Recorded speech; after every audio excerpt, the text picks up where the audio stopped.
ഇന്നത്തെ കാഴ്ചകൾ ഭീഷ്മർ ശരശയ്യയിൽ കിടന്ന നരക്താരിയും സരസ്വതി നദീതീരത്തെ പെഹോവയുമാണ്.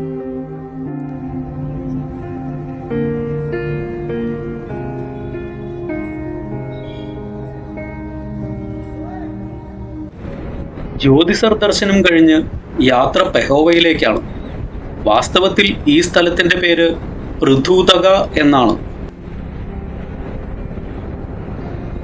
പൃഥു എന്ന രാജാവ് സ്ഥാപിച്ചതിനാലാണ് ഈ സ്ഥലത്തിന് പൃഥൂതക എന്ന പേര് വന്നത്.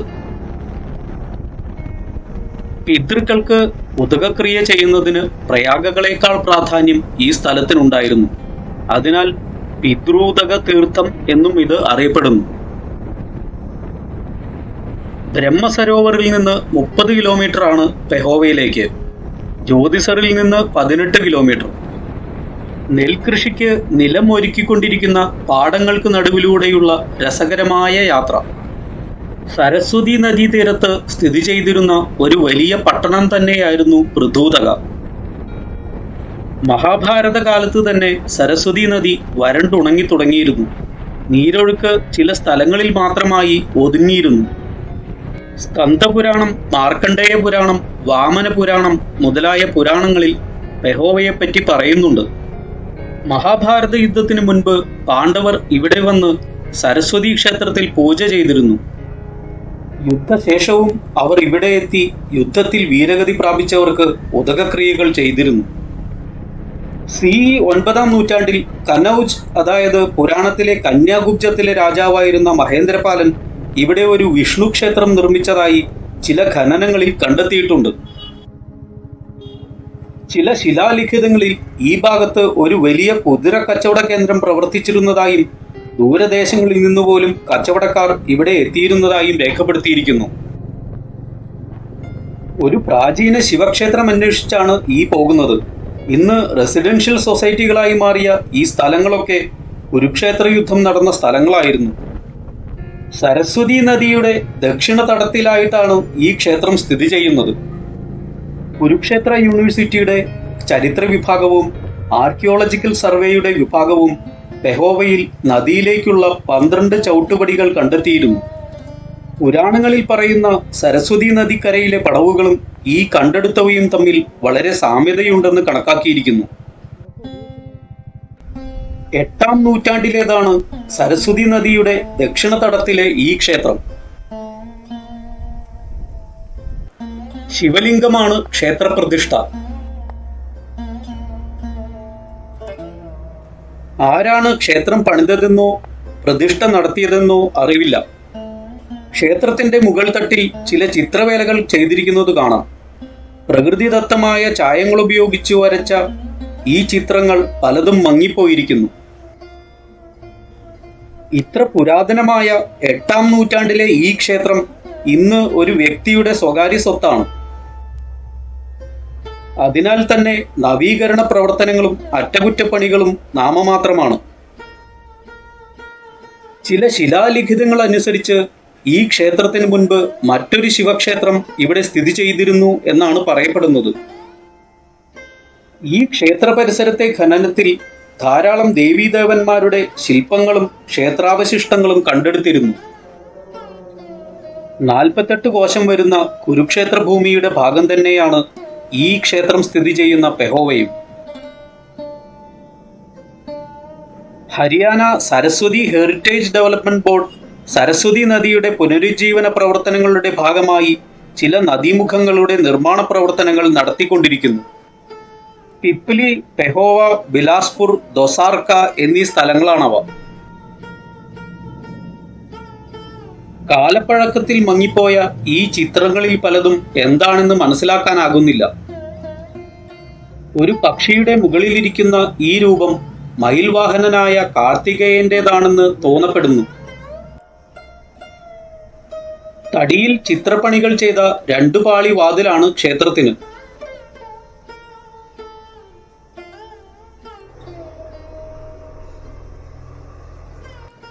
ശ്രീകോവിലിന് വെളിയിൽ വേറെയും ഒരു ശിവലിംഗ പ്രതിഷ്ഠയുണ്ട്. ഒപ്പം ഒരു നന്ദികേശനും. ഇവിടെ ഈ ഭാഗത്ത് മുകളിലെ തട്ടിൽ ചിത്രപ്പണികൾ കുറെ കൂടി വ്യക്തമാണ്.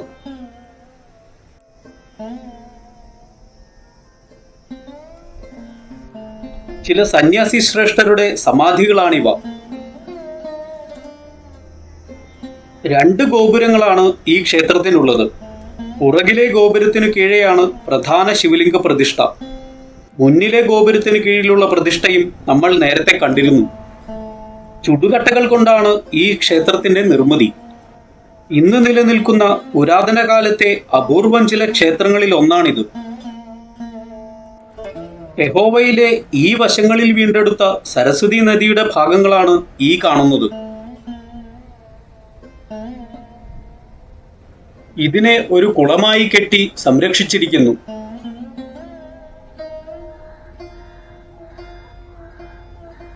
ഉത്തരാഖണ്ഡിൽ ബദരിനാഥിനടുത്ത് മാണ എന്ന ഗ്രാമത്തിൽ ഉദ്ഭവിക്കുന്ന സരസ്വതി നദി നിർബാധം ഒഴുകിയിരുന്ന വഴികളാണിതെല്ലാം. ഇവിടെയും ചില പഴയകാല കെട്ടിടാവശിഷ്ടങ്ങൾ കാണാം.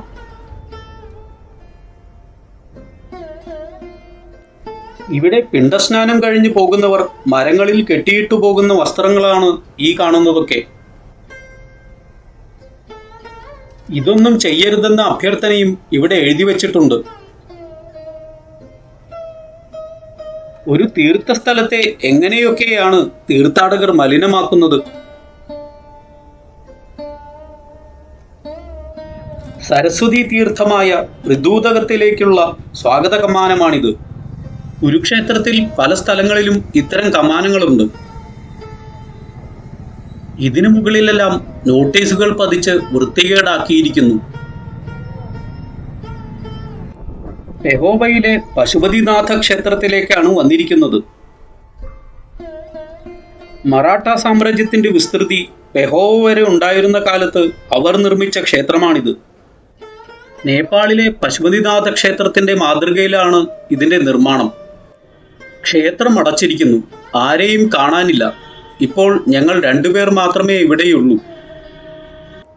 4 മുഖങ്ങളുള്ള ചതുർമുഖ ശിവലിംഗ രൂപമാണിവിടെ.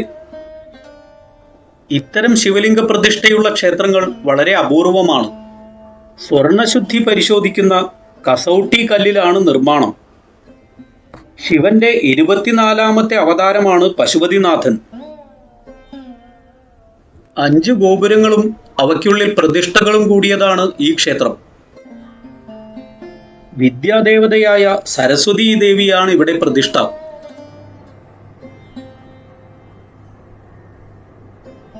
ശിവകുടുംബമാണ് ഈ ഗോപുരത്തിനുള്ളിൽ. ചുടുകട്ടകൾ കൊണ്ടാണ് ക്ഷേത്രം പണിതിരിക്കുന്നത്.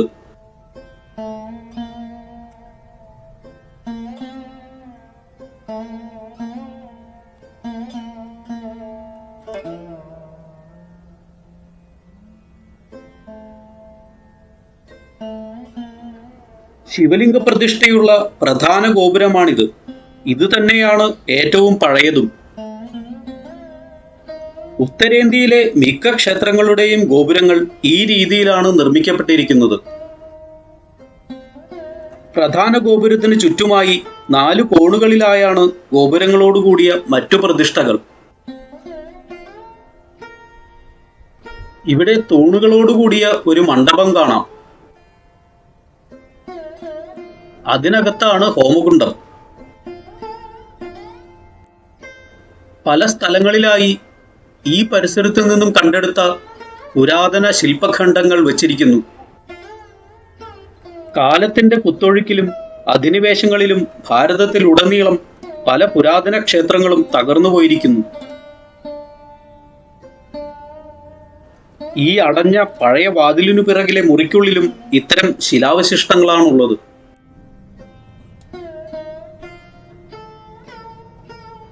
ഗണപതിയുടെയും സൂര്യനാരായണന്റെയും പ്രതിഷ്ഠയാണ് ഈ ഗോപുരത്തിനുള്ളിൽ.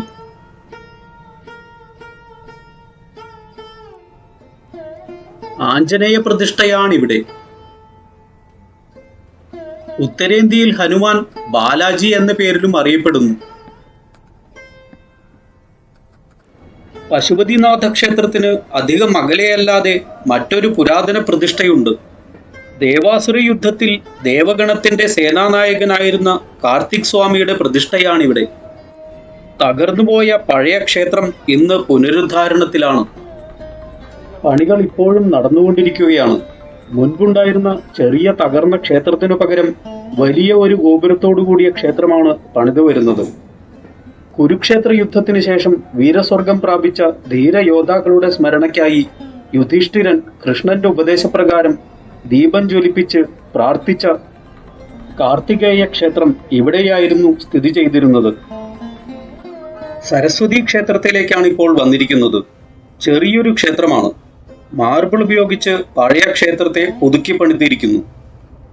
തിരക്കേറിയ തെരുവിന്റെ അറ്റത്തായി ഒരു സരോവര തീരത്താണ് ക്ഷേത്രം. സരസ്വതി തീർത്ഥം എന്നറിയപ്പെടുന്ന ഇത് സ്ഥിതി ചെയ്യുന്നത് പഴയ സരസ്വതി നദി ഉണ്ടായിരുന്ന സ്ഥലത്തു തന്നെയാണ്. മഹാഭാരതവും വാമന പുരാണവും അനുസരിച്ച് കുരുക്ഷേത്രം സരസ്വതി നദിയുടെ തെക്കുവശത്തായാണ് വരുന്നത്. ഇന്ന് ഈ തീർത്ഥത്തിന്റെ പ്രാധാന്യം പിതൃക്കൾക്ക് പിണ്ടദാനം നടത്തുന്നതാണ്. ധാരാളം പേർ ഇവിടെ മരണമടഞ്ഞ തങ്ങളുടെ മുൻ തലമുറയ്ക്ക് പിണ്ടദാനം നടത്താനായി എത്തുന്നു. യുദ്ധാനന്തരം മരണമടഞ്ഞവർക്ക് പിണ്ടദാനം നൽകാൻ പാണ്ഡവരും ഇവിടെ എത്തിയിരുന്നു. നിറയെ ആൽമരങ്ങളും ചെറിയ ക്ഷേത്രങ്ങളും ഉള്ളതാണ് ഈ സരോവര തീരം. തടാകത്തിനു നടുവിൽ സരസ്വതി ദേവിയുടെ രൂപം ഒരു മണ്ഡപത്തിൽ പ്രതിഷ്ഠിച്ചിരിക്കുന്നു.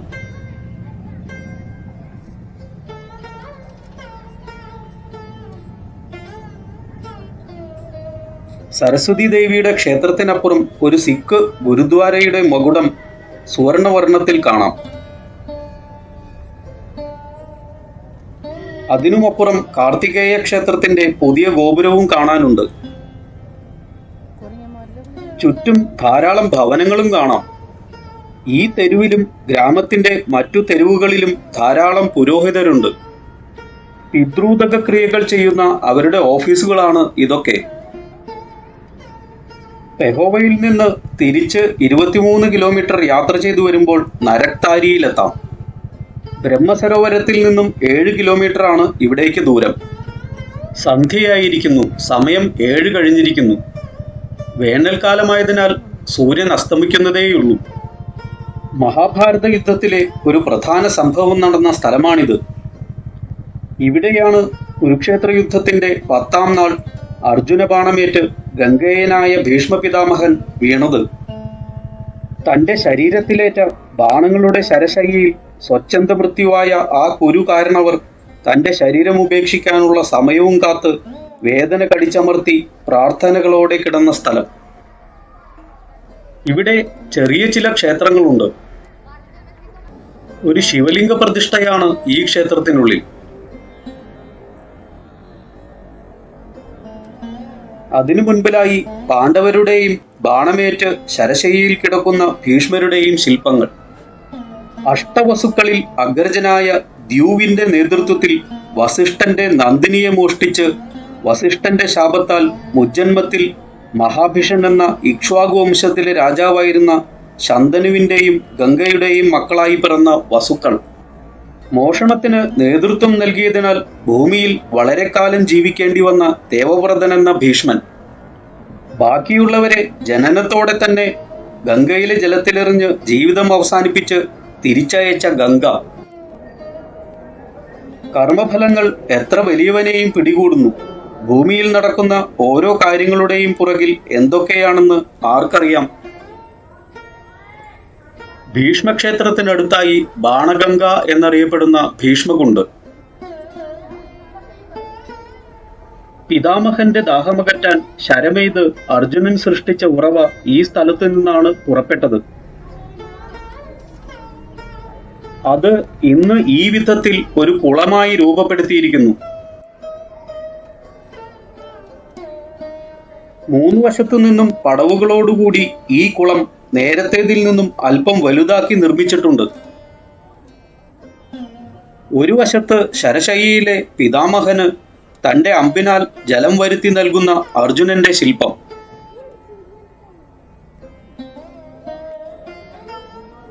ക്ഷേത്രാങ്കണത്തിന്റെ ഒരു ഭാഗത്ത് ഒരു വലിയ ഹനുമാൻ ശില്പം. പൊതുവെ തിരക്ക് വളരെ കുറവാണിപ്പോൾ. ചില ചെറിയ കച്ചവടക്കാർ ക്ഷേത്ര പരിസരത്തുണ്ട്. നേരത്തെ കണ്ട ശിവക്ഷേത്രത്തിന്റെയും ഭീഷ്മമന്ദിറിന്റെയും പുറകുവശമാണ് ഈ കാണുന്നത്. ശ്രീകൃഷ്ണന്റെ വിരാടരൂപ പ്രതിഷ്ഠയാണ് ഈ ക്ഷേത്രത്തിൽ. ഖാട്ടുശ്യാം എന്ന ഭീമപൗത്രനും ഘടോത്കചപുത്രനുമായ ബർബരീക്കിന്റെ പ്രതിഷ്ഠയാണിവിടെ. ആ കഥ ആദ്യ വീഡിയോയിൽ പറഞ്ഞതാണ്. രഥചക്രവുമായി ഭീഷ്മർക്ക് നേരെ വന്ന കൃഷ്ണരൂപവും വിരാടരൂപവുമാണ് ഇവിടെ പ്രതിഷ്ഠകൾ.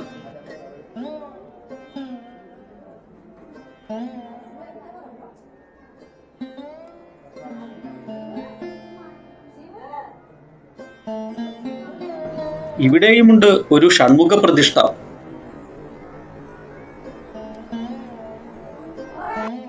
നാഗസന്യാസിമാർ നടത്തുന്ന ക്ഷേത്രമാണിത്. ഒരു സന്യാസിയുമായി പലതും സംസാരിച്ച് അല്പസമയം ചിലവഴിച്ചു.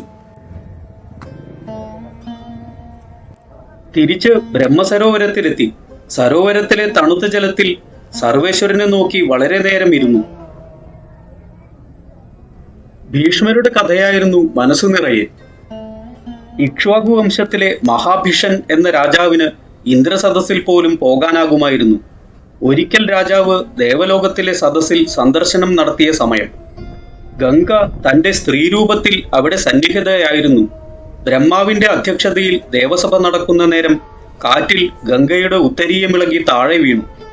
മഹാഭിഷൻ ഒഴിച്ച് എല്ലാവരും ഗംഗയുടെ അർദ്ധനഗ്ന മേനി കണ്ട് മുഖം താഴ്ത്തി. ഗംഗയുടെ സൗന്ദര്യത്തിൽ മോഹിതനായി നോക്കിയിരുന്ന മഹാഭിഷനെ ബ്രഹ്മാവ് ശപിച്ചു. ശാപത്താൽ മഹാഭിഷൻ തന്റെ ദേവതുല്യമായ കഴിവുകൾ നഷ്ടപ്പെട്ട് വെറും മനുഷ്യനായി ശന്തനു എന്ന രാജാവായി ജനിച്ചു. ആ ശന്തനുവിന്റെ ഭാര്യയായി ഗംഗയും അവതരിച്ചു, വസുക്കൾക്ക് മോക്ഷം നൽകാൻ. അവരുടെ മൂത്ത പുത്രനായിരുന്നു ഗംഗാദത്തനായ ദേവവ്രതൻ എന്ന ഭീഷ്മൻ, അഷ്ടവസുക്കളിൽ അഗ്രജൻ. നന്ദിനി എന്ന കാമധേനുപുത്രിയെ മോഷ്ടിക്കാൻ നേതൃത്വം നൽകിയവൻ. കർമ്മത്തിന്റെയും കർമ്മഫലങ്ങളുടെയും പ്രയാണം വിവരിക്കുന്ന മഹാഭാരതം. നാളത്തെ യാത്ര കുരുക്ഷേത്ര യുദ്ധത്തിൽ ഏറ്റവും വീരത പ്രകടിപ്പിച്ച അഭിമന്യുകുമാരൻ വീരഗതി പ്രാപിച്ച ദ്രോണർ ചക്രവ്യൂഹം രചിച്ച സ്ഥലത്തേക്കാണ്. ധർമ്മക്ഷേത്രമായ കുരുക്ഷേത്രത്തിലെ അധർമ്മങ്ങൾക്ക് തുടക്കം കുറിച്ച ആ വിശേഷങ്ങളുമായി അടുത്ത വീഡിയോയിൽ വീണ്ടും കാണാം. നന്ദി, നമസ്കാരം. ധർമ്മോ രക്ഷതി രക്ഷിത.